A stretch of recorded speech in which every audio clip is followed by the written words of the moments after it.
Everybody, welcome to Virtual Bourbon. My name is Steve Akley. We've got our popular event back called our Flagship Whiskey, where we bring in 4 distilleries and have individuals from those distilleries come in and talk about their products. Should be a very fun event. We'll talk to each individually, have them lead us on a tasting of their products, and we will get an opportunity at the end to ask them questions as well. Before we get to the individual interviews, though, I think it's important to at least say hi to all of our presenters tonight. So if you don't mind, I will introduce them. So first up is going to be Andrew Starnes. He's the former distiller for Rusted Crow out of Dearborn Heights, Michigan. Andrew, how you doing? Doing great. How are you doing, Steve? Good, good. So this is almost kind of breaking news that you're not actually the distiller there anymore. You've taken a different job, but you helped us out by doing this because this is kind of new, right? So yeah, definitely. I know we sent out the samples about a couple months ago. So, Avi wanted to honor this get together and kind of describe this spirit that's coming out. But yeah, since changed, kind of careers, from distilling to full-time sales. So it's definitely an interesting transition. Yeah, absolutely. Absolutely. So look forward to talking to you. And again, this is going to be the order that we go, the order that I introduce here. So we'll circle back around to you first once I introduce everybody. Okay. Great. All right. Next up is Scott Harris from Catoctin Creek. He's the founder and GM, and they are out of Virginia. Hey, Scott, how you doing? Very well, thanks. Appreciate you having me on tonight. Absolutely. Absolutely. Can't wait to hear a little bit more about what you've got going on, and obviously great things. And that's a product that we see. I can't wait to talk to you about a little bit about distribution and that, because it seems like you guys seem to be expanding pretty quickly. So that's very cool. Awesome. Sounds good. All right. Next up is Mr. David Suk out of New York. And believe it or not, New York, he's got moonshine, but he's got an elevated moonshine. So it'll be fun talking to him. Hey, David, how you doing? There we go. How is everyone? Very excited to present St. Luna to you guys and see what you all think. Yes. Yeah. This is the first time we've had a moonshine on here, but it is our flagship whiskey. So any whiskey is eligible. And I've tried your product. It's great. I can't wait for the group to try it as well. So it should be fun. All right. Next up is a friend of these events. If you've been on these, you don't mind, Justine, grab the little Colt there. If you've been on these events, you've probably seen Barry Brinegar attending these. Got it? I don't have the ability. Oh, okay. I got it. And then I'll make Justine a. Sorry, that's my fault. I got it fixed. You got it fixed. Okay. There you go, Justine. Sorry, I've got you set up now as a co-host. Next up is a friend of these events. He spends a lot of time with us doing tastings and things like that. It's very cool that he also owns a whiskey company, and he's going to be telling us about William Tarr Distillery out of Lexington, Kentucky. Hey, Barry, how you doing? Hey, Steve, great to be here. I love these events. They're so much fun. Everybody is so participative, and we really do learn a lot when we do these kind of tastings and really see how other people knows and taste our bourbons and whiskeys. But it's happy to be here, happy to talk about William Tarr and talk a little bit about the history and do this event with you. So thanks so much. Absolutely. So yes, and Barry does bring up that key point, and I just want to reiterate that when we're going through the tasting, please participate. Please provide those nosing notes, those tasting notes. It just makes for a better experience. And sometimes you might be surprised if you throw something out there. You might be surprised when it starts to connect with other people and they're like, yes, I get that too. So it's a fun component of doing these sort of group tastings. All right, first up is going to bring back around now to Rusted Crow, Mr. Andrew Starnes. Andrew, how you doing, man? Doing great. That's good to hear. So yeah, we're excited to talk to you a little bit about your product. And before we get to that, though, I want to share with everybody the bottle and what this thing looks like. First of all, it probably weighs, I don't know, it feels like at least 5 pounds. It's heavy. It literally has metal here. It's got these, bolts that go through here. And of course, it's Rusted Crow. This is rusty. You almost have to make sure your tetanus shot is up to date if you're going to be. Oh, 100%. Bottle. It's so cool, man. Who designed this? So that was actually the owner, Joe Schiebel. So he takes each, little shoulder piece. Those are, rusted with muriatic acid, each single one. So, assembling is kind of like, assembling a Buick or a Ford F-150. It takes quite the hand to put one bottle together. Right. This isn't you just put it on the bottling line and it comes out the other end and it's full and ready to go. This is we got sockets, wrenches, little everything. Yeah, that's crazy, man. So, but it's got to be the coolest bottle that I've seen. It's amazing. So, yeah. That's what we're going after. Something that really dropped the jaws, hit a home run, on packaging, but also had the taste. We weren't trying to make another Lusty Claw, which unfortunately it does get pigeonholed into it because everyone thinks all that glitters is gold. Right. Yes, but it was so outstanding. Justine, as you know, you ship the bottles yourself. They go to Justine in Michigan, who then puts them into samples for me. I don't see the bottles, but she actually brought me the empty bottles. Like, she kept telling me, "You got to wait till you see this bottle." And then she showed it to me. I was like, "Yeah, that looks cool." Then, when she brought it to me in person, I couldn't believe it. Like I said, you would not. You could keep it on your nightstand in case somebody breaks in the house. Just throw it at them because it would do some damage, man. Oh yeah, it's definitely a blunt object. We've had people, asking if they can bring their bottle back and refill it, just because so much has been put in the packaging. I mean, if we're able to at the distillery, we of course do.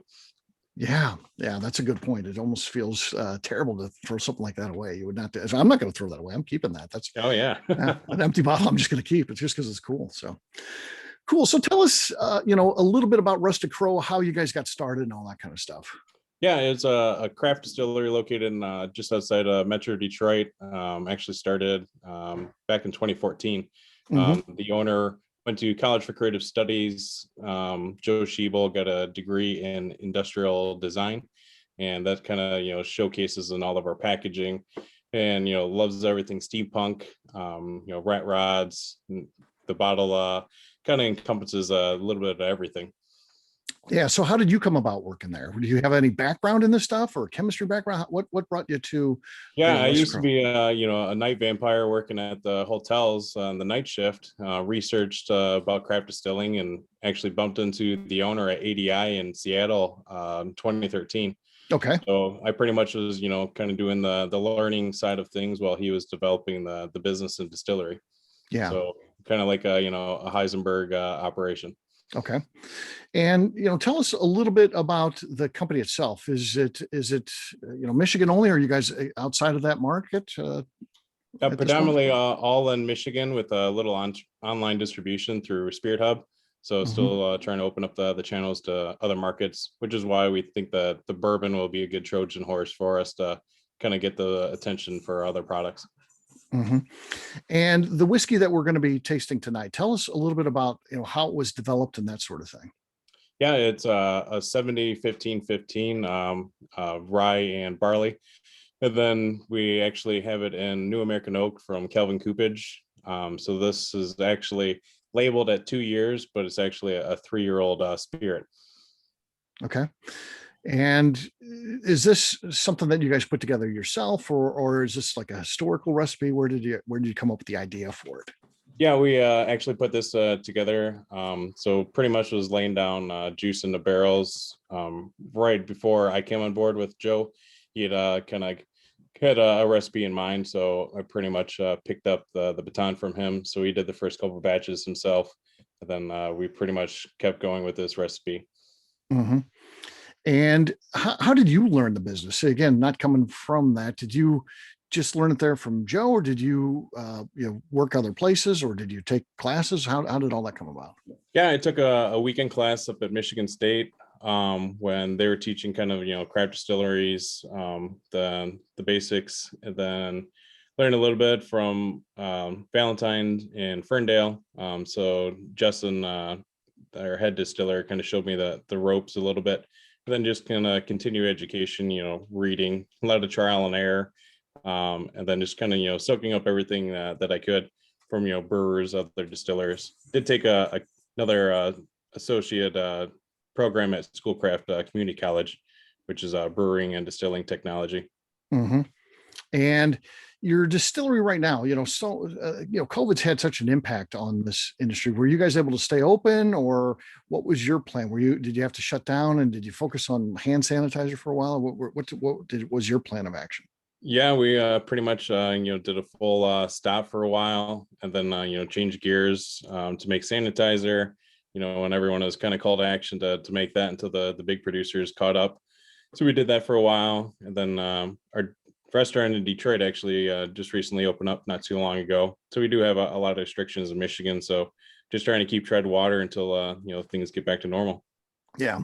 I had a question come in wanting to know about the crops that you utilize. Are you utilizing Michigan grown or do you source outside of the state? A combination of both. So obviously we try and get any Michigan corn locally, but we do pull in some grains from Wisconsin, Indiana. So I actually just had a couple suppliers send me some samples. So interesting to see what's out there. Mhm. So again, on the whiskey that we're going to be trying here, so you said it's about 3 years old, and what do you think that we're going to get out of this as we get into the tasting here? So it definitely has a pretty long finish to it. For a younger spirit, something between the 3 to 5 year range. I think it has a lot of character. So I actually chose to have it proofed at 86. Just Joe wanted to proof it down at around 80, so I think it held up a lot of more characteristics at around the 86 point. So that's why we chose to go with that. Yeah, no, that's probably sounds good. So let's go ahead, and if you haven't done so already, please give your whiskey sample number 1 a pour. Again, on your placemat, it should be the first one on there if that's how you got it lined up. And then, what barrel size are you using? They're all 53 gallons. 53 gallons. Okay. Yep. So we did an entry proof around 115. Okay. Fair enough.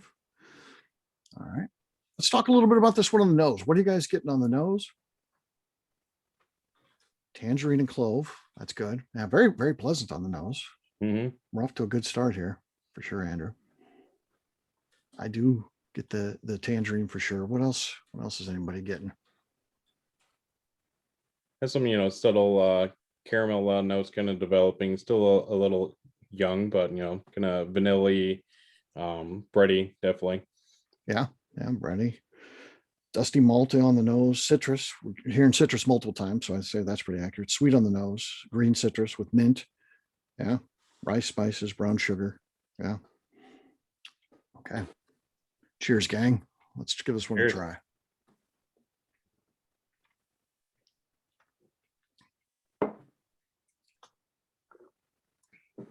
Yes, that's really nice. And yeah, finish is nice for sure. It does give you a nice little warm up, which is cool. And let's talk a little bit about on the taste, what we're getting. It definitely has a good mouthfeel, kind of coats the whole tongue and the palate. Mm-hmm. Yeah.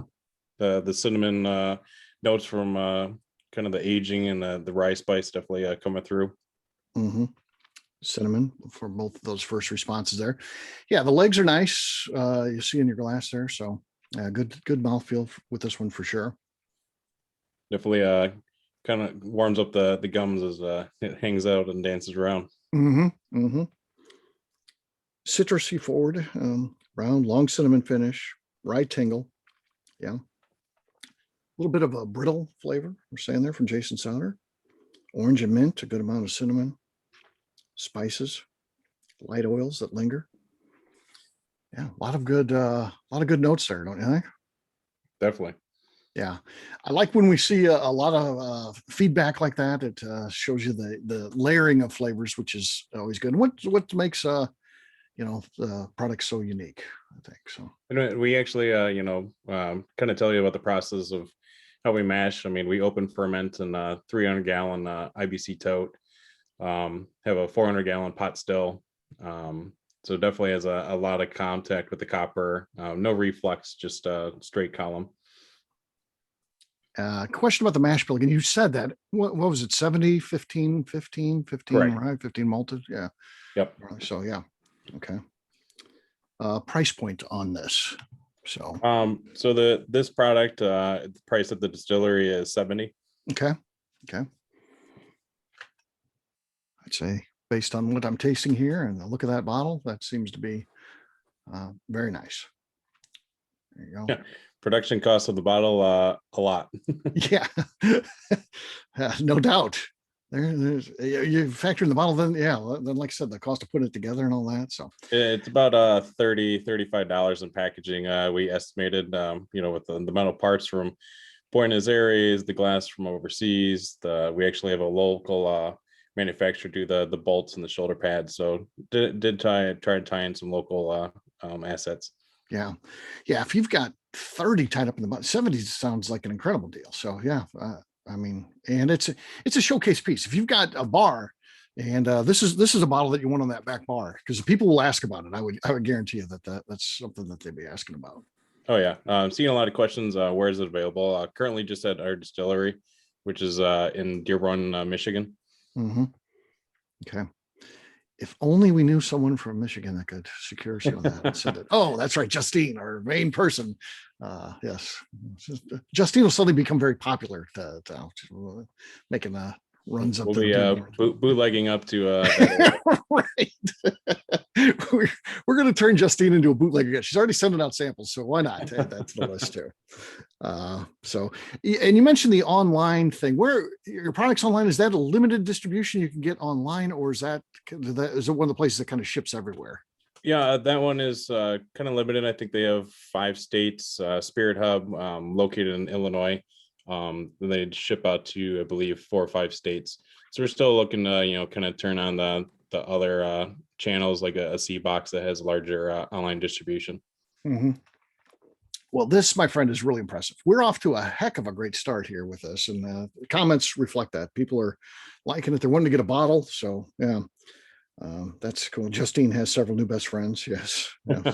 So everyone's being nice to Justine. The mule circuit. Yeah. So very cool. Well, Andrew, thanks, man, for joining us. Please stick around. We'll have a open Q&A at the end where people can ask you anything that they like. So please do stick around with us. Okay. Thank you. All right. Next up, introduced him earlier, Mr. Scott Harris from Catoctin Creek. Hey, Scott, how you doing? Very well. Thank you for having me on tonight. That's good. Okay, so I was stressing out about the name. How often do people say that name wrong? And am I saying it right, or am I saying it wrong? You said it right. Catoctin. Oh, yes. Yeah, it's a Native American word. It means the local tribe that was here, when English settled into Virginia was the Algonquian tribe. Okay. And the name Catoctin means the land of many deer. And so we named it after the creek that we sit on. The distillery sits on the Catoctin Creek. And it's also the name for the range of mountains that kind of run all the way from here up into Pennsylvania. The most famous sort of thing in the area is Camp David. So people know Camp David. Oh, yeah. Catoctin Mountains. Okay. Yeah, that gives us a nice point of reference. We've certainly all heard of that. Yeah. So, but give us some of the butchering of the names. What are some things that you hear? We've heard Catoctin, Catoctin, Catoctin. Even our barrel supplier, who we've worked with for 12 years, gets it wrong all the time. Like Catty Coco, it's like, come on. I mean, you guys aren't even trying. You're not even trying. They'll get it. Give them another 12 years. They'll get it. So, yeah. So tell us a little bit about, how long you've been in business, how you got started, that type of thing. So basically, we're a husband and wife family-run company. My wife, Becky, and I started the company 12 years ago in 2009. Okay. And what we were in love with was a history of rye whiskey that was mostly forgotten in America at the time. Yeah. So, we were studying books, and I was a government contractor at the time working for the U.S. Navy. And I like to say 20 years of government contracting taught me a great love of whiskey. And I just wanted to get into the whiskey business. And Becky was a chemical engineer. And so she was definitely suited for being our head distiller. And so that's what she is. She's our chief distiller and president of the company. But what we were interested in was that history of Virginia. In 1605,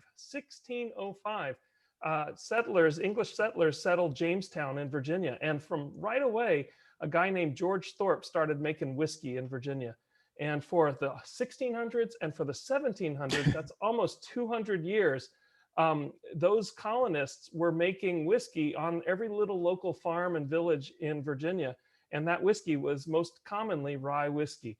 And so, we would call it, today we'd call it craft, but it was just, local pot stilled whiskey. If you needed whiskey, you went to your local farmer, whoever was closest, and you picked up a few bottles every time you needed it. And he would have pot stilled it, on his farm from his grain.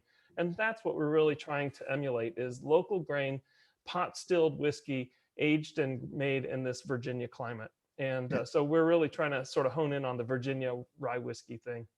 Yeah, and it was back in those days, whiskey was often used as a form of of tenders. Yeah, absolutely. It was yeah. money. Yeah, Yeah, you it was- bet. it was And it was money. a way to keep the crops from molding and mice not eating the grain and all that kind of stuff. So it was really a useful product back Mhm. then. Yeah, absolutely. So, and your background before you were the distillery, what did you say you did? Yeah, so I was a government contractor, so I didn't realize it at the time, but working these big government contracts taught me to basically be a really good businessman. We had Okay. budget and I had employees and we had resources we had to manage and things like that. So that was kind of my background, and I actually do really well with like dealing with the TTB and all that kind of stuff because I was already working with the government a lot. And Becky was a chemical engineer, so she had worked in manufacturing, basically taking products like contact lenses and computer parts, from R&D into mass production.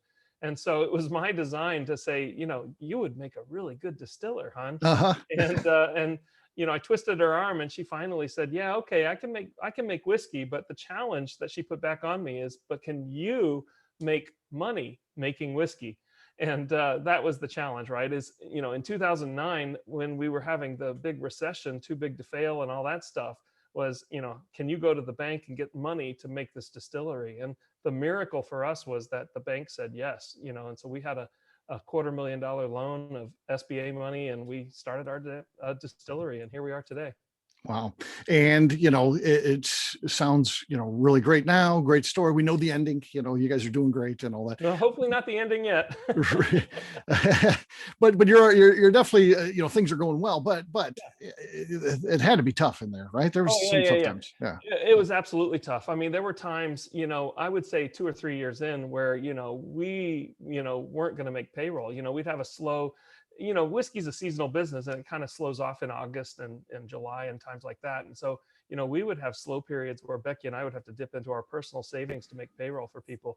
We were like, we can't afford to lose these people. They're too good, so, we kind of look at each other and say, yeah, let's do it. We have to do it, to keep the company going. And so, yeah, it was tough in those early days, to make things work. And, when we first started, we didn't realize, we were just making whiskey willy-nilly, and we didn't realize how much burning through cash that is, right? You're basically, as we call it, putting cash in the barn, right? And you can't get it out until you sell it and bottle it and all that stuff. So, we had to realize that we had to match our production to some level of what our sales were at the time, and not overextend ourselves. And that's a lesson that, we just learned the hard way. Yeah, it's such a tough business too, because again, you can only lay down what you can afford. You can't necessarily meet what that future demand is going to be 4 years down the road or 3 years Right. down the road. So that had to be one of the really tough parts of it too. And I probably still don't have that part of it down. It's tough to do. I think we're getting much better at forecasting. Becky's Mhm. got a pretty good idea now what our distributors are doing out there, and she can kind of predict when they're going to come in with orders. But we do have some buffer capacity now. So if we get a big surge for some reason, we can deal with that, and then Becky can ramp up production to sort of backfill it. But Yeah. it is a very big challenge, and that's where her experience in manufacturing really came and played into it too. So how did Becky learn how to make whiskey though? So again, that's not an easy thing to do. And I think it's maybe an easier thing to do than to really do it right. And so tell us a little bit about what she had to do to learn how to make some good whiskey. I would say, two things. I mean, first, she was magna cum laude from her university as a chemical engineer at University of Wisconsin in Madison. Right. So she's just really smart, and had worked in different industries, and so she had worked with caustic chemicals. She'd worked with, pharmaceuticals and things like that. So she was pretty convinced that she could learn a new thing like whiskey. What she also had going for her is an incredible palate. So, she's a Epicurean, she's a great cook, and she has a really good palate. And I think that's really important for whiskey. And so she's also stubborn as a mule and unwilling to compromise on things like flavor, so she will not release anything if she doesn't think it's absolutely perfect. And sometimes it makes me a little crazy because, I'll be bottling and she'll find a floater in there that I can't even see in the bottle. And she'll be like, nope, got to rebottle it, and so her level of quality is much higher than mine. Like, well, I'm drinking whiskey. I don't care if there's a little chunk of char in there, things like that. But learning it, she went to some classes. We interned with some different distilleries, But a lot of it was, trial and error at the beginning and learning to use our equipment. We started on some little small, 5-gallon still that we were experimenting with in our garage. And then we moved up to the big stuff and started to scale our recipes up to that. Yeah. And obviously you're both intelligent people, you're good business people, and running your own business, that's great. And you probably figure out pretty easy how you make it, how you sell it through your own distillery. But then once you start taking it out into the market, there's that whole other curve of learning, right? With Yeah. the system that we have out there, the 3-tiered distribution system. Absolutely. It is the absolute hardest thing to this day that we deal with. Right. Is distribution. It is, if had we known going into it that it would be this hard, I think we would have tried a different thing or done something else. It is absolutely difficult. And what we benefited from is that we started 12 years ago. Distributors today don't even return phone calls, and there's been consolidation, Southern Glaciers and the Charmer Sunbelt, and all these companies are getting bigger and bigger and swallowing up all the little companies that would give opportunities to craft distillers. And so it's just getting harder and harder and harder. And, distributors like retailers, their shelves are full and they don't want new brands unless it's some really, really exciting new thing. So it is absolutely hard. I feel for all the people who are just starting up today. Honestly, I think today's model, the sort of the tasting room, local attraction kind of model is the better business model today to go with, because distribution is just so very difficult right now. Yeah, it's probably still would be bad, but if it was just one setup for everywhere, but it's not. You're dealing with every state you go into probably has a different set of rules, so it's tough. I would put a brief plug in. Becky's the president of the American Craft Spirits Association, and what they've been working on, their number one priority right now is to get national direct-to-consumer shipping, like what can be done with wine. And that would really open up the marketplace for all these little craft distillers across the nation. If you build up an audience and have a nice little whiskey club or something like that, you could then start shipping legally across all 50 states. And that's, I think, really going to be the foundational change that makes it possible for, a really bright future for all these craft distillers, in the next 5-10 years. Right. Yeah. It's just, it's tough to change because you have all set of lobbyists against that, and they're protecting their own self-interest, not necessarily what's best for me, the consumer, or anything like that. They're trying to protect this little, kingdom that they've built. So yeah, it's hopefully she does some good with that, though. I think that's what we all want, the ability to do that. I mean, if that all opened up today, I'd still go to the store and buy from there. But yeah, it doesn't get rid of that. But it'd be cool to get those special releases in the mail, Yeah. So yes, looking forward to the day when we get to more of that stuff. So tell us a little bit about the whiskey that we're going to be tasting today. How did you come up with it's 100% rye, I see. So, have you tried different things and then you landed on this? This is kind of our flagship, or how did you come up with 100% rye? We actually, we were, our process and our recipe was really informed from books that we had gotten out of print books from the 1800s that were, talking about different kinds of recipes in the mid-Atlantic region, like Virginia and Maryland and Pennsylvania. And so we settled on the 100% rye because we really liked the flavor of it. We felt that, at the time, rye was kind of an open category. Again, this is 12 years ago. There weren't many ryes on the market back then. And so we kind of settled in on 100% rye and just stuck with it because it's just so damn delicious. So what we do, we source our grain from local farms, but it's actually 4 different farms that we use. And what we find in those farms is a little bit of a study in terroir. So we get, some of the grain tastes from some of the farms taste really sweet and light, almost like wheat. And some of it is quite rough and spicy, which is kind of what you more think of when you think of rye. And so all those different flavors from those different farms, even though it's 100% rye, Becky's building a mash bill of like 20% this, 20% that, 30% this, 30% that. And she's putting together some complexity of flavor. So it's not just a one-dimensional kind of flavor of a single grain of rye. It also, kind of like your stock portfolio, gives us some diversity in case one of those farms has a bad year or something like that. So we have some backup. I see somebody asked in the chat about the guar release. Remind me to talk about that.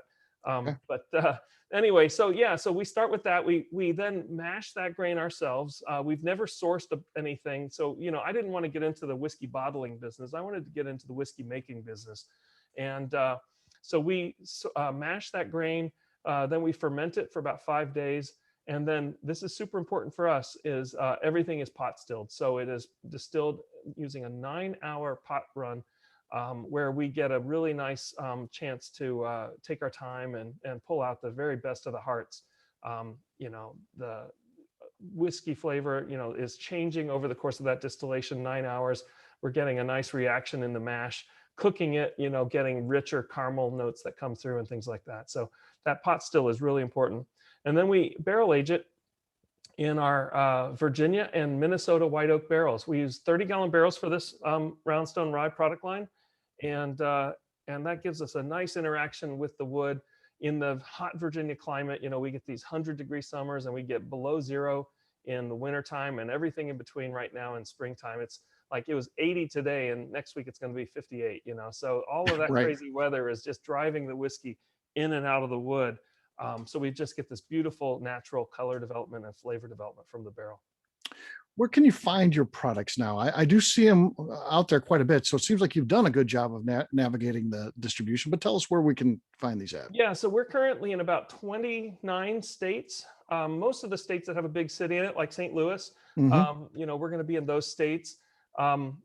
If you go to our website and click the where to buy, that helps you sort of navigate to the distributors and find out where our products are located. We also use some of the international or some of the national retail type things like Spirit Hub that was mentioned earlier.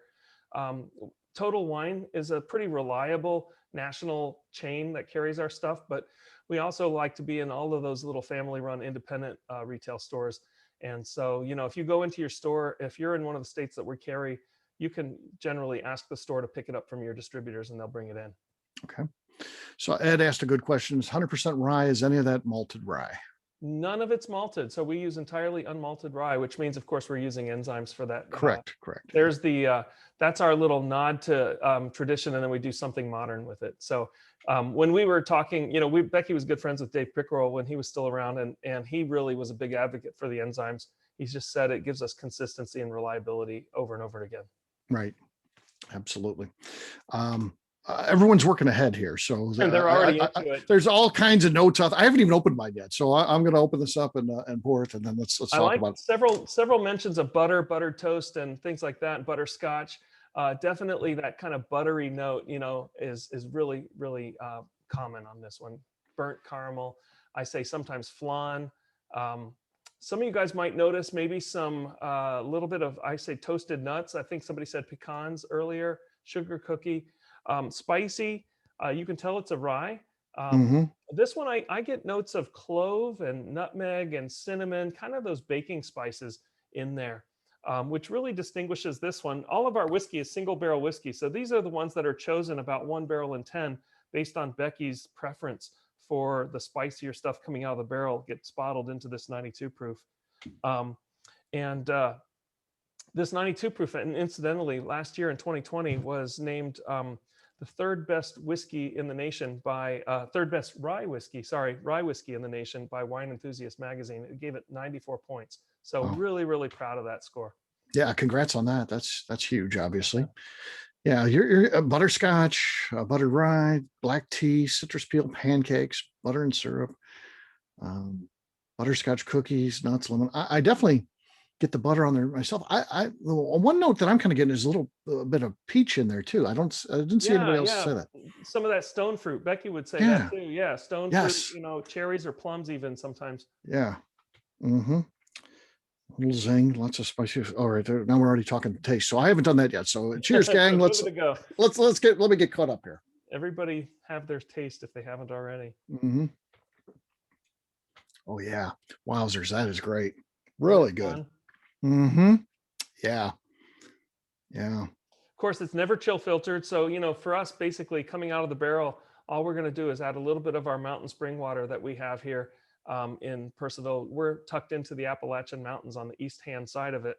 And so we'll add a little bit of that spring water, bring it to 92 proof, and then bottle it. The only filtering we do is a piece of linen to catch the barrel char. So This is just about as perfect from the barrel as you can get. Heck yeah. Yeah. What are you guys getting on the taste here? I mean, it's really, really good, really tasty. Jonathan says he has B14 it's probably G actually, not 610, B14 G10. And Jonathan, that is quite an old, that's when we first started putting this 92 proof product out. So I would presume it might be a little bit younger and a little bit paler.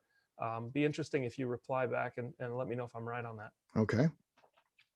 Toasted caramel, cherry sours, rice spice. I do like that root beer candy. Yeah, that's good. Smoked nuts. Definitely lighter, Jonathan says. Yeah, thanks, Jonathan. I appreciate that. Yeah, that was probably one of the first years we released this product. Mm-hmm. Mm-hmm. So Mike, I believe, talked about the Guar release. So tell us about that. Yeah, for sure. Actually, I have an example bottle here. So this is our Guar bottle that's coming out. We're actually doing the press release tomorrow. I can give you guys an exclusive preview. We basically are teamed up with the heavy metal band Guar, and they invaded the distillery, and they're doing a custom whiskey. And what's cool about the whiskey is it's not just, you know, sort of gimmicky. Because it's a heavy metal band, we can kind of slough off on some of the whiskey. It's a really, really good whiskey. So what Becky did with it is she aged it, of course, in the white oak, which is the first part of the aging. And then she finished it in cherry wood and sugar maple, two different kinds of wood that are also native to Virginia. And that was the whiskey that the Guar guys chose. No, I should say demanded for their bottle. That sounds pretty fantastic. So yeah, it's amazing stuff. Yeah, really, really amazing stuff. And there's be an announcement tomorrow. If you hit our website tomorrow, you can find out some more about that. It'll be available nationally through Sealbox. So you can order that nationally. And this is just the first release. Is only 1,000 bottles, but we'll be doing more releases after that. So there'll be more and more of that to come. Will it also come to, and obviously 1,000 bottles sounds like it's a Sealbox thing and maybe at the distillery, but as you expand it, can we get it like in St. Louis? Can I go to the Total Wine in St. Louis? Yeah, no, actually, so every distributor across the nation, and Missouri is one of them, has allocations of this. And so this is just the first release. And so they'll have smaller allocations of the first release. And as we build up our volume, we'll release more and more and more of that. Put in a good word for me. I will. If you have any polls, Mark Akley on one of those bottles. So I wanted to say, Bear Danny says Avalon Una is still working with us. Yes, Avalon is still working for us, and she is still driving us crazy with her eccentric ways. So we love Avalon. Price point on this one, it varies nationally, but at the distillery, it's about $50. You might see it as low as 45 in some markets, generally between 45 and 50 on that. And Jason says that he has the maple syrup and hickory syrup finished cask proof, both amazing. The rye plays so well with the sweetness. Yeah, I agree. Those are really nice. What we didn't want to do with those is make them into like flavored liqueur whiskeys. Those were barrels that were aging maple syrup and hickory syrup that we just used to finish the whiskey. So there's a little bit of sweetness from the whiskey, but it's generally not cloying or super sweet or syrupy or anything like that. So yeah, those are really neat when you can find them. Very good. Very good. Well, thanks for joining us, Scott. Please do stick around. Okay. And we'll have that Q&A at the end. All right. Sounds great. Thank you, guys. All right. Next up is David, and David's going to be telling us about St. Luna Moonshine out of New York City. How about that? David, how you doing? I'm good. How are you guys? Thank you for having me on. Absolutely. So this is crazy. New York City, you think of moonshine, you think of Kentucky, Tennessee, even Missouri, where I'm from. Moonshine's very big here, but you decided to bring it up to New York, huh?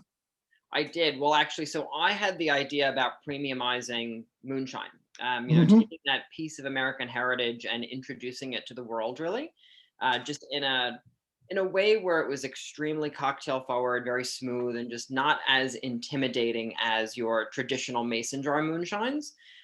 So we actually make it in Statesville, North Carolina. So there's still a nod to the South there. And the gentleman, who's a really good friend of mine, who came up with the recipe, actually came up with the recipe in Memphis. So as much as the idea came from New York to premiumize it, the juice actually came from South. Yeah. And like I said, I can't wait for everybody to try this. I'm sure people will be working ahead here in a second. I'm not to that point yet. I wanted to talk to David a little bit. So you have to have one of the toughest jobs though, because moonshine, while I love it, But I know what I'm looking for. I'm an educated consumer.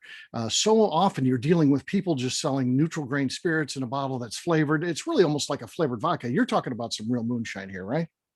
We are.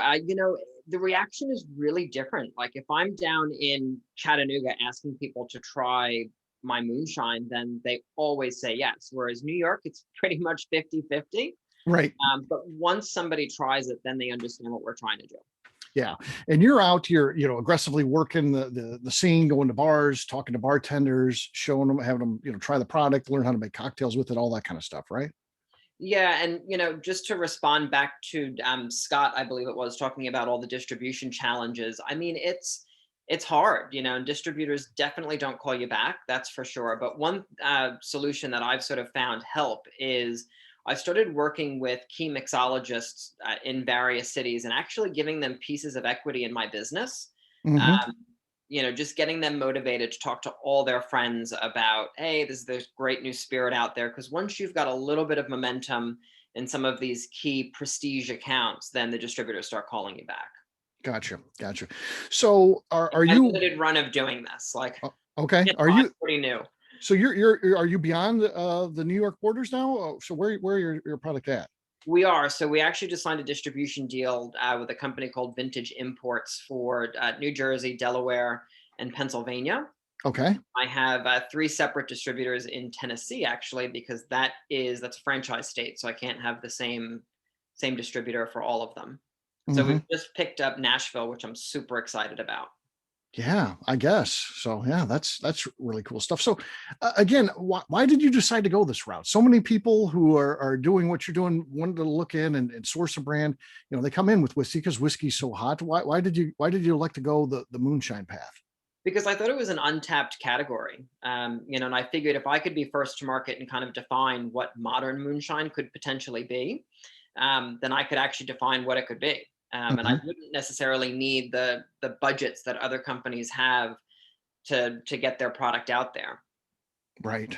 And I thought it was super untapped. And, I'm one of those people that just believes the universe gives you what you need at the time. And, at the time I had the idea to premiumize the space. I certainly didn't know how to make moonshine. I didn't know how to make any spirits. Like I was just somebody with an idea. But the gentleman who was actually making bar soap for my company at the time was actually somebody who'd been making this particular recipe of moonshine for about 15 years. Okay. That's a cool story. He had been tinkering with it, every year to get it ever so perfect. And so, I had been selling baby blankets, believe it or not, for 12 years.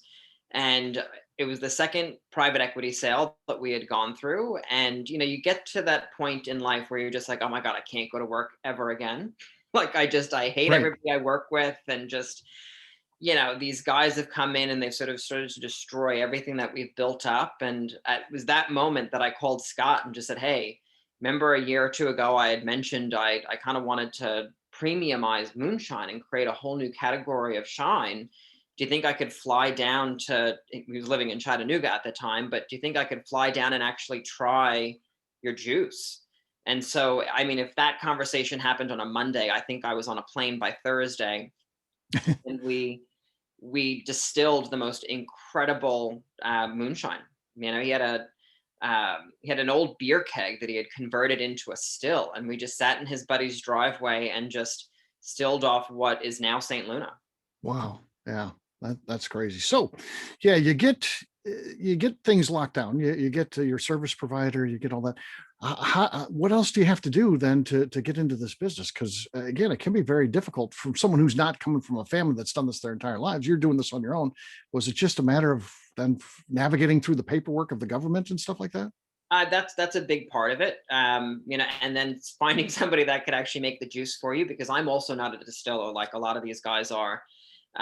So I had gone to the Small Batch Distillers Conference and found a husband and wife team in Statesville, North Carolina, that could replicate what Scott was making on a very small scale in his buddy's driveway. Mm-hmm. Very cool. And so we created this sort of contract partnership where, we're responsible for the sales, the marketing, distribution, and they contract make it for us. Right. Long term, are your plans to, be nationwide? At some point, do you see a time and place when we can get this anywhere? That's always, I think, everybody's hope, right? Is that you just expand as quickly as possible. I mean, we're talking to some distributors in Florida, California, Texas. But right now we're kind of just focused on, New York and helping that rebound a little bit, New Jersey. And, obviously with COVID, a lot of stuff is kind of shut down and half our accounts have closed permanently. So it's the rebuild. Right. All right. Well, let's give this thing a pour if you haven't done so already. And let's start talking about the nosing notes. David, what do you think we're going to expect as we start the tasting of this one? So I will say that the nose is much, much bigger than the delicate smoothness of the spirit itself. So you're going to get a lot of vanilla and a lot of caramel on the nose. Mm-hmm. And so when you take that first sip, that vanilla and caramel tend to sit on the front of your palate. And all those beautiful sugars from the molasses kind of like drip down the sides of your palate. And it gives you like this really awesome holistic mouthfeel. And so that pepper, that spice is going to hit you towards the back of your palate. So our mash bill is a 95% molasses and 5% rye. And then what we do is we actually run the juice through a charred oak stave. So the finish is going to be a hint of smokiness as well. Oh, great. Well, nosing notes, you're talking pear, butter. I would definitely get butter on this too, but I get the caramel as well. So kind of just like fresh caramel, like if you're making it yourself, that smell that you get, grassy sugar smacks, the breakfast cereal for kids, caramel, vanilla, candy wheels. Oh yeah. Okay. I know what you're talking about there, Tim. Molasses, dusty grass, smoke, and mango. There you go. Some mango in there. Yeah, some people get grapefruit. They get some bits of grapefruit as well. All right. Well, let's give this thing a taste again. Once again, cheers, gang. Number 3. Cheers.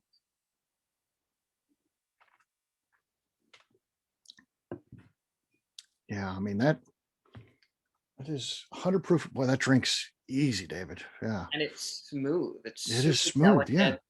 Lots of vanilla, and sort of where we've really excelled is you could drink it straight. But it mixes beautifully, and it tends to take on characteristics of a rum, of a whiskey, of a gin. So I could make you a killer Negroni with this and swap out the gin. Or a couple of weeks ago, I was making Black Manhattans and just subbing out, the whiskey. Mm-hmm. Yeah, that's fantastic. Great, easy drinker for sure. So, and again, at 100 proof, it's one of those could get you in trouble. You're just drinking away, thinking, there's nothing going on here. It's easy. We hear that a lot actually, because the cocktails are smooth, and you don't even know that there's alcohol in it. Mm-hmm. So got some molasses on the taste there. Once again, very smooth. Vanilla, pepper, spice. So yeah. Anything else, gang? I mean, it's chili flake. Oh, that's chili flake. I love that. Yeah, that's cool. And vanilla, once again, vanilla. We have plenty of vanilla on this one for sure. But yeah, darn, David, that tastes really good. At any point down the road, are you going to do any iterations of this? Are you going to keep it pure and clean like this? Or are you going to do some where you put it in a barrel or some flavored options, things like that? What are your thoughts long term for this brand? Yeah, absolutely. So we're probably not going to go down the flavored path. We're looking at some barrel aging. We're looking at possibly smoking the rye before we actually start the distillation process, just to give it a little bit more of sort of like a mezcal undertone. But really there's a lot of runway to go with just showing people that, hey, this is moonshine. It's not flavored with loads and loads of sugary, fruity syrups. And it's unbelievable. Right. So our first step is to show people that this beautiful piece of American heritage can be good without actually having to flavor it. Yeah. Tim's got a great note there when he talks about the smoked finish is kind of like smoked mozzarella, which is a very soft, obviously, finish. And I think that's a good explanation. I like that. Cask finish would be great. Price. So what's the price on this one? So we run between 45 and 50. Mm-hmm. And we're available in a good deal of states online through caskers.com, reservebar.com. And if you're members of Flaviar, we're also there as well. Okay. Oh, very cool. Very cool. I like the idea of the barrel age too, because we've got a friend that owns a distillery that he's on a lot of our shows and stuff like that. And he's got a barrel aged moonshine. Yes, that's going to be coming out, I think, this year, and it's going to be a bottled and bond. It's fantastic, man. That's this in a barrel for a couple of years would be Very great. cool. That's gonna be our next step, definitely. It is Mhm. Southern Distilling, yes. Oh, there No, you I go. happily. I think Pete and Vienna are amazing. You know, they've been really amazing partners to work with, and we've had a couple of snafus getting things up and running. So they incredibly graciously, pretty much hand labeled every single bottle that we have sitting at Western Carriers right now. Very cool. Well, David, thank you, my friend. I appreciate you introducing this to everyone, and Yeah, please thank do you all so much. stick I around. appreciate it. Yeah, we'll have the Q&A at the end, so please stick around for that. Absolutely. All right, next up is Barry Brinegar, who serves as kind of the founder and the blender of the company, William Tarr out of Lexington, Kentucky. Barry, how you doing, man? I'm doing terrific, Steve. So excited to be here tonight and talking about Manchester Reserve with you all. Yes, absolutely. So I think it's important to note, and I mean, for those of you that attend all of our events, you're on there and you've talked a little bit about the history of your company, but we'd be remiss if we didn't get into a little bit of that because William Tarr isn't something that's, brand new. That's a resurrection of a very historic brand. So tell us a little bit about the history. Absolutely. Yeah. So William Tarr had purchased the first federally registered distillery in Lexington, Kentucky. And let me back up a little bit. As we're moving into the 1860s, into 1865, we just finished the Civil War. The federal government needed to get some revenues. And so they started registering distilleries. And so in the state of Kentucky, there were 7 different districts, and every district had a registered distillery number 1, registered distillery number 2, so RD1, RD2. And so the Ashland Distillery was the first registered distillery in Lexington, Kentucky, and it was a descendant of Henry Clay that was one of the founders of that distillery. So Okay. I'll mention several notables of people who were a part of the RD1 legacy. William Tarr actually owned the Chicken Cock Distillery out of Bourbon County in Paris, Kentucky. And he had sold that and then bought the Ashland Distillery in 1871 and had it for the longest amount of time. He had it until the late 1890s. There was a distillery fire in the late 1870s. He rebuilt it and he then renamed it the William Tarr Distillery. And I should say that there was Thomas Megabin was one of his partners. And the thing that's important about Thomas Megabin is he is credited as the first president of the Kentucky Distillers Association in 1880. That's so a big deal. It's a very big deal. And then, as we continue to move forward, brands that came out of the registered distillery number 1 was Old Elk, Bond and Lillard, Old Tarr, Bell of Marion. So there were a lot of really legacy brands that came out of the RD1 distillery, and Bella Marion won gold at one of the whiskey festivals back in the late 1800s. So award-winning whiskeys and bourbons came out of that distillery, and people talked about the bourbon as golden tar. It was a wonderful flavor of bourbon, and he was well noted as a Lexington and Central Kentucky businessman who did a lot of really wonderful things. One thing that he did is, you know how when you're really good at something, you should just do that one thing. And he started diversifying himself, and he wanted to invest in the railroad speculation. And unfortunately, there was some depression. He actually backed all of the notes, and there was a depression, and then cost overrides on building the actual railroad. And so that note came calling, and that was really the start of his undoing, just because he was so heavily leveraged in that piece. Oh yeah, that's unfortunate. That's too bad. So how long did the distillery make it to then? Yep. So then everyone may have heard about the Whiskey Trust back in the late 1800s. The Whiskey Trust just bought a lot of distilleries.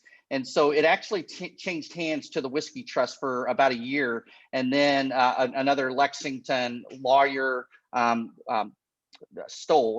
Richard Stoll bought the distillery, and so he was also very successful. And unfortunately, about 7 years later, he died, and then the Whiskey Trust took it back on, and then it stayed up until Prohibition, and then was shuttered quickly or soon after Prohibition. But so another person who had touched the brand had its legacy on Whiskey Row in Louisville. So, within that 60-year time frame, we've had a lot of legendary folks within the bourbon world touch this brand. Okay. So Prohibition comes, William Tarr does not come back.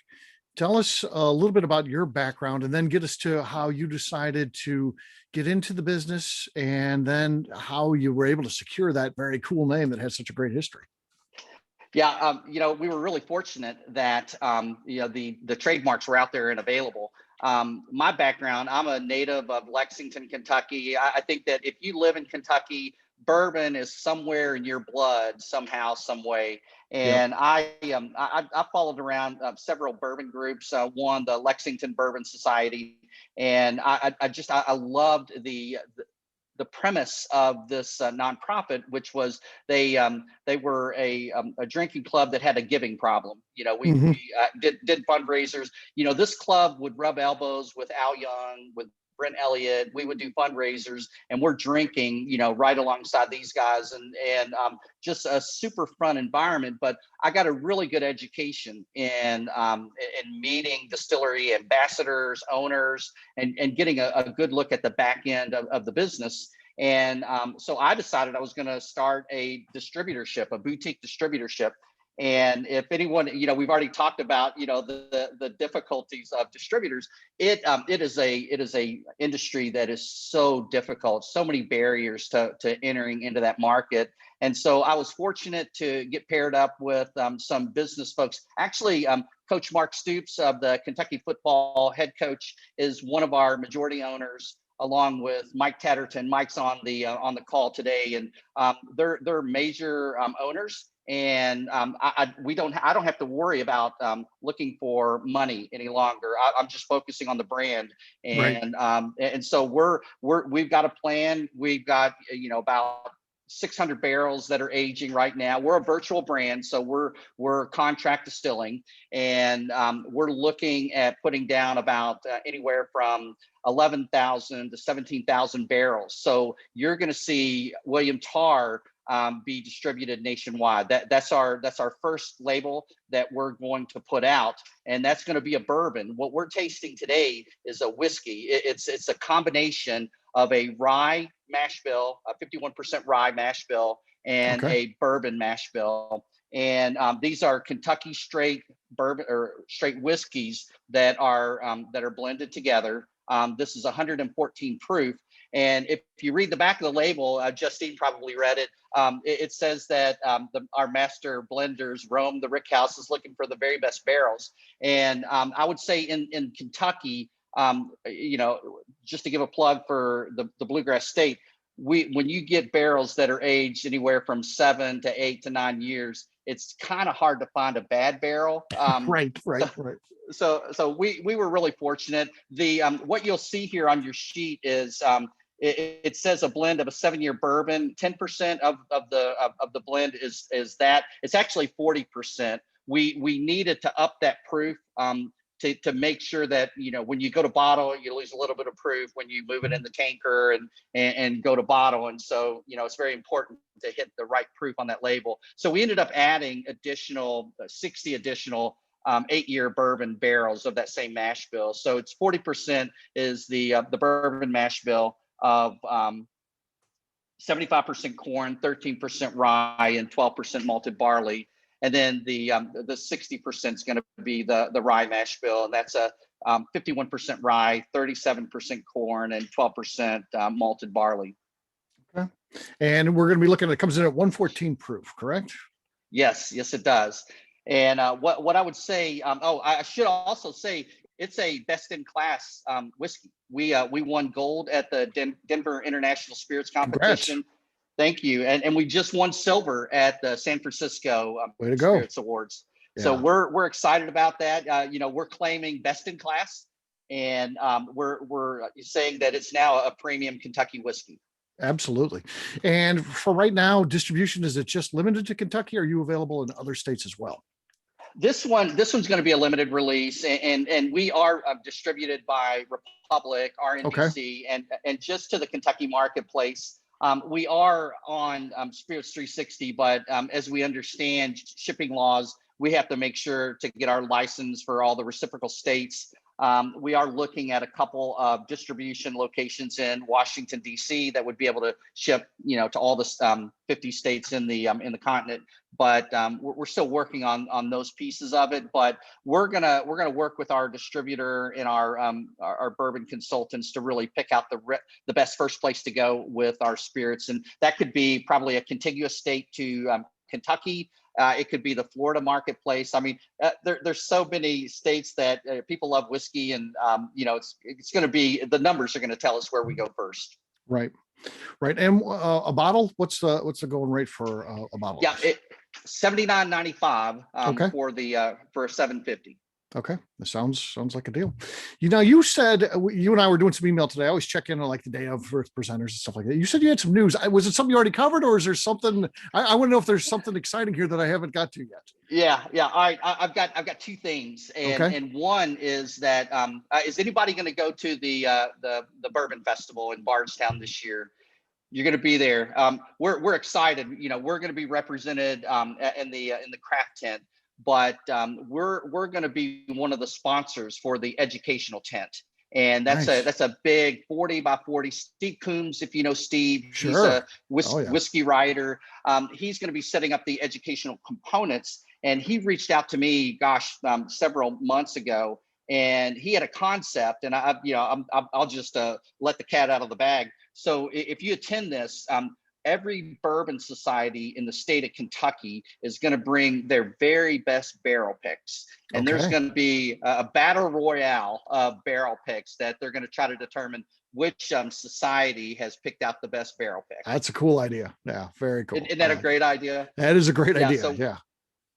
And I've got some other news, and unfortunately, Mike, my CEO, said I couldn't share it tonight. But what I would say, watch our social media channels or our email for a major announcement. I mean, it's so exciting, and I can't wait till it's revealed, because everyone will agree it's a major announcement. Barry, do you want me to disconnect Mike? I can do that we'll just act like it was a technical issue, and then you can tell us. Just kidding. No, I don't want to get you in trouble. All right, let's pour this one. I see a couple of you tried it. I'm seeing some interesting notes here already. Great bubblicious. This group is fixated on bubblegum notes. You participate in this stuff. Know this, Barry. Yeah, for some reason, I that always pops up somehow, some way. So. Red vines, candy. So yeah, a little like grape licorice, grape bubblicious, grape on the nose, and some honeysuckle apparently. So let's see what we got here. Yeah. What are you saying we should anticipate here, Barry? Well, I would say that I definitely get a lot of the sweetness of the corn of the bourbon, but I can get some red apple on the nose. I can get some stone fruit on the nose. I do appreciate a little bit of maple syrup, some marshmallow, going down that sugar, that sweet category. I could pick up some spice, like some allspice, some cinnamon, maybe coriander or ginger, but it's complex. When you do a blend of a rye mash bill and a bourbon mash bill, and the bourbon's got rye in it, you're going to get some interesting components there, I believe, of that spice category. Yeah. Ed's got some good ones there. He's saying the rye spice, brown sugar, honey, caramel, sweet tea. Tim's saying. Okay. Yeah, Dr. Ed and I have drank many a times at his house and fellow Lexington resident. So if anybody doesn't know Ed, so that makes some sense. Well, last one here we go. Cheers. Let's give this one a try.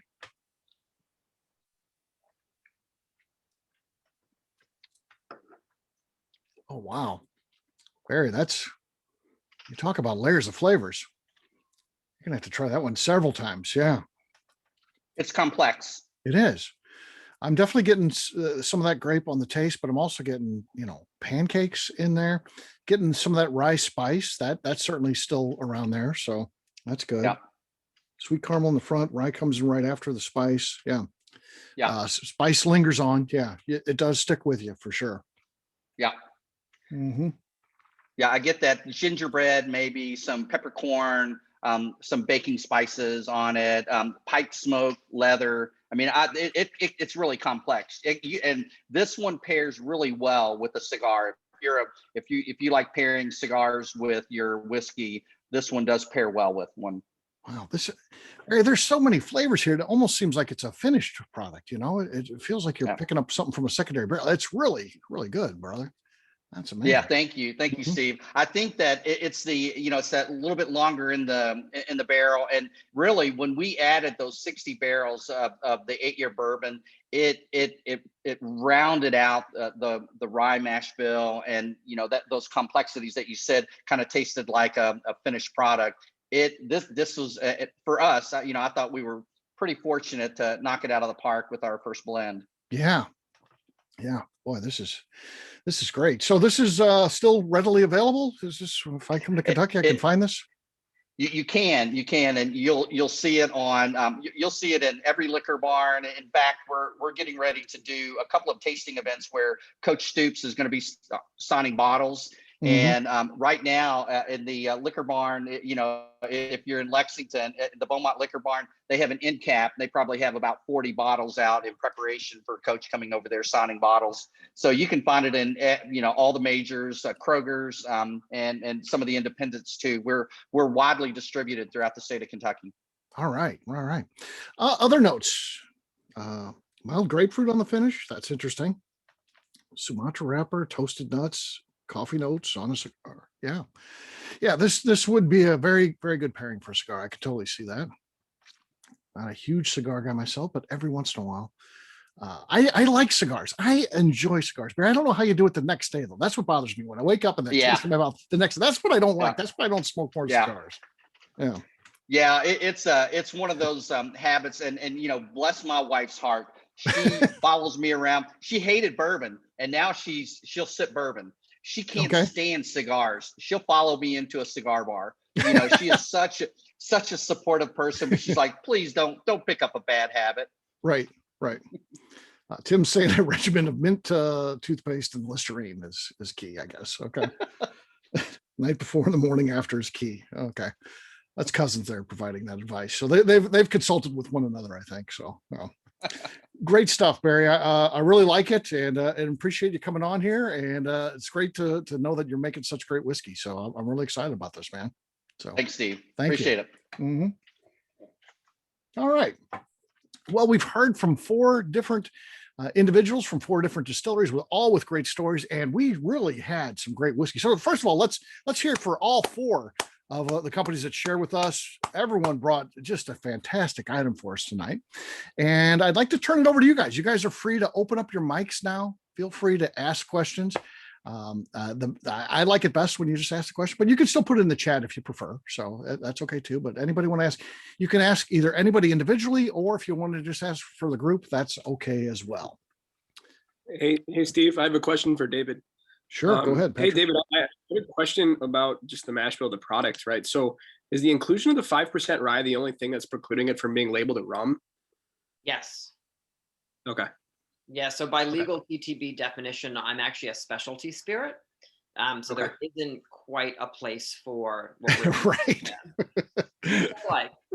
Yeah. Well, it's really. I'm a rum guy too. It's really fantastic. So I like the mixture of flavors. Great stuff. Yeah, it sort of drinks like a really refined agricole. Yeah.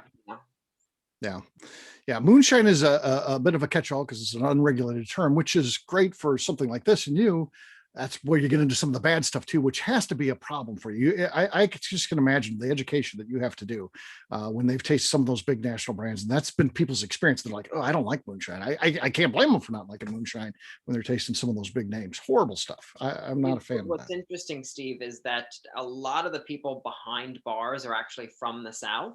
Mm-hmm. And they love moonshine. It's just that there hasn't been a moonshine that they can actually carry behind the bar. Right. So this gives them that opportunity to work with something that they're very close to, but is presented nicely. Yeah. And tastes good. Yeah. Tim brings up the big brand name by name there. I won't mention it since we're recording, but yes, yeah, they have done a number on that. So yes. What else? Steve, if you don't mind, I've got another question for David. Sure. David, what is that product coming off the still at? And then obviously you're proofing it down to 100 proof, or is that where you guys are distilling off it? You're able to share some of the details on how that's coming off? I can actually. So it's quite refined. So we get it up pretty high. So it's actually coming off at about 183. So when I was down in Chattanooga, I actually was trying it at 183. And it was incredibly smooth, even at that high proof. So then we're proofing it down from that. Gotcha. Other questions?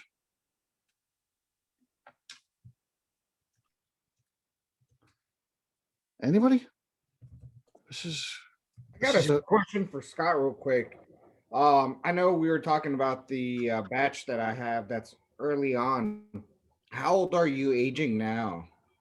So our stuff is generally now between 2 and 3 years old, which we find is a real nice sweet spot for rye in a 30-gallon barrel. If we go much longer than that in 30-gallon barrels in Virginia, then the angel share is really, really bad. Our first bottled and bond release that we did the first year was in 30-gallon barrels, the Rabble Rouser. That was 4 years old, and the angel share on that product was 30%. So we like to save some whiskey for people to drink. Yeah, gosh, that's crazy. Other questions? I got one for Barry. Sure. And I can't lose my streak, so I got to. Right. Here's Bear. So the streak continues. So Barry, I'm just curious. So you talked about having to add additional bourbon to this to get your numbers up on your percentage. But I mean, what part of this is taste, and what's worried about the percentage? I mean, alcohol content's only a fraction of the whole product. I mean, taste is the overall goal. So I'm just curious on, do you still taste this as you go through this process? I'm a rye guy, so I don't know if you got more rye or, bourbon. It's all about taste.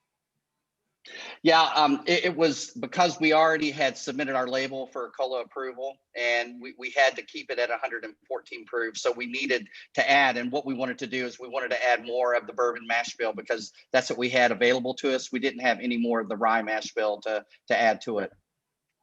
Mm-hmm. All right, that makes sense then. Yeah. Other questions? Barry, someday I want someone to do this because a buddy of mine came up with this. It's a distiller, and to be called a bourbon or a bourbon blend, it has to have 51% bourbon. But if you put a bourbon that was 51% corn, 49% rye, and then blended it with 100% rye, like we've got with Catoctin tonight, you could have more rye and have a bourbon on the label. That'd be pretty crazy, right? It'd be a bourbon blend. But still, it'd be very interesting to have more rye and be able to call it a bourbon. That would be pretty cool. Someone needs to do that. All right, let's do a project together. yes. We've Tarr and the ABV Network. Yes, I just want to tell people. I'll be like, okay, this is a bourbon. What percent corn do you think it is? And they're going to be like, oh, well, at least 51%. I'll be like, nope, no, it's not. The product name for that should be called Gaming the System. Yes, exactly. Exactly. I mean, it would follow all the rules, but yeah, it would be fun one to do for sure. So technically bourbon is the product line. It'd be bourbon, rye finished or wheat finished. Right. Yeah. So it'd be fun. So I want good. Barry, let's partner up on that, and we'll coming soon. This will be on one of these events too. So I got a question for Andrew also. So okay, out there, Andrew, I know you were distilling there. So are you still staying there as sales, or have you moved on to another company? Yeah, I moved on to a new company. Actually, I just started kind of transitioning and training somebody to kind of take over and fill in my shoes. So kind of, still overseeing a little things until obviously can really cut the cord. Yeah. Understandable. Yeah. Sad to see you go, man. You were doing great things. And like I said, like I was over at my buddy Adam Stump's place and we're talking about you. And he's like, Starnes is doing some good stuff up there. So when you let me know you're not there, I'm like, darn it, that's too bad. So yeah, but we appreciate you coming on and doing this. Casualty of last year with things shutting down, and kind of had to change gears and jump to a new lily pad. Yeah, definitely a tough year for everyone. So yeah, So certainly wishing you best of luck in the future, and definitely stay in touch, and yeah, join us on some of these events like Barry does. Barry comes on, hangs out with us. You can do that too. So we still get to see you. Yeah. All right. What else? What else you guys want to know? I just had one for Scott. Did I see your bottles at Bardstown Bourbon Company? Are you working with them? Yeah, we actually are friends with them. The folks at Bardstown are one of the Constellation Ventures companies. So Constellation is a minority investor in both of our companies, and we all share bottles together. So Bardstown, Copper and Kings, there's a few of us out there, Old Line, and so yeah, we're kind of a little brotherhood of companies under Constellation's umbrella. That's interesting. Yeah, but they don't make any juice for us. We make all of our own juice. Okay. Okay. That's good to know. What else? And then I got a question for Scott. I had mentioned the hickory and the maple syrup finishes. Are you all looking at any other kind of finishes, like instead of maybe going sweet, maybe going bitter or something? Oh yeah, absolutely. Yeah, great question. No, we actually, most of our finishes end up in our barrel select program. So we do a lot of barrel picks for, whiskey clubs and retail stores and stuff like that. And so like some of the picks that we have right now in circulation for consideration are things like a Madeira pick. We had a couple Madeira barrels. We did a Curacao with Copper and Kings. So they did an orange Curacao, and we did a finish in that. We've done some in tequila and mezcal. We've done some in beer barrels. So we have some local breweries that do Russian Imperial stouts and things like that. And so we've done some barrel aged whiskeys in some of those Imperial stout barrels as well. So we're kind of all over the place trying things and experimenting. And there's almost always somebody, you try some experiment and somebody's going to like it. Yeah. What else? Scott, do you have one of those Ragnarok bottle toppers you can show off? I saw the bottle don't you had at a actually. fruit Yeah, top. good point. I don't have one of those. They're on the website. If you go to catoctincreek.com/photos, I guess I could put that in the chat window. I can use this damn chat window too. If you go to catoctincreek.com photos and click on the Ragnarok tab, you'll see a whole set of pictures of the product and the bottle toppers and stuff, and they are super duper sweet. Okay. That's sound good. Paul lives near you there, so I'm sure he comes to the distillery. I don't know if you two know each other, but Paul, I'm sure you hit there at some point, right? When you're making your rounds. Pre-COVID, I've been there, been doing the cocktail classes, been getting a good time with those though. Yeah. You probably would recognize Paul if you come in with that beard. Yeah, he's got the second best beard on this podcast or this event. Second best, right? Second best, yes. What else do you guys want to know? Anything else for the group or anything? Ewalds? Thinking about it? No. I like David and Adina's nice black dog back there. Yes, they foster dogs. So if you like that dog, you can. He's probably adoptable. Yeah. Yeah. Needs a home. Yeah. German short-haired pointer. Absolutely. And something else we don't know. Yeah. Raccoon, right? He's a busy dude. Yeah, a lot of energy. So, but he was actually pretty good tonight. There's some nights when he decides he wants to be on the event and see what's going on. Oh, so, yeah. He looked like he wasn't really bothering you guys tonight. So that's cool. He likes to run the events. Right. Yeah, he'll be my co-host coming up. Try to anyway. Yeah. All right. Anything else before we wrap it up? All right. Well, again, I want to say thank you to all four of our distillers tonight. Really great stuff. Whiskey's incredible. Gosh, what a great night. So thank you, everybody. Really appreciate that. Thank you. I will turn off the recorder. I'll stick around, though. Feel free to hang out or anything like that. If you have any questions about the bourbon business or anything like that, feel free. No one has to stick around, but we'll do that right now. So say goodbye to our audience here, and I'll stop the recorder.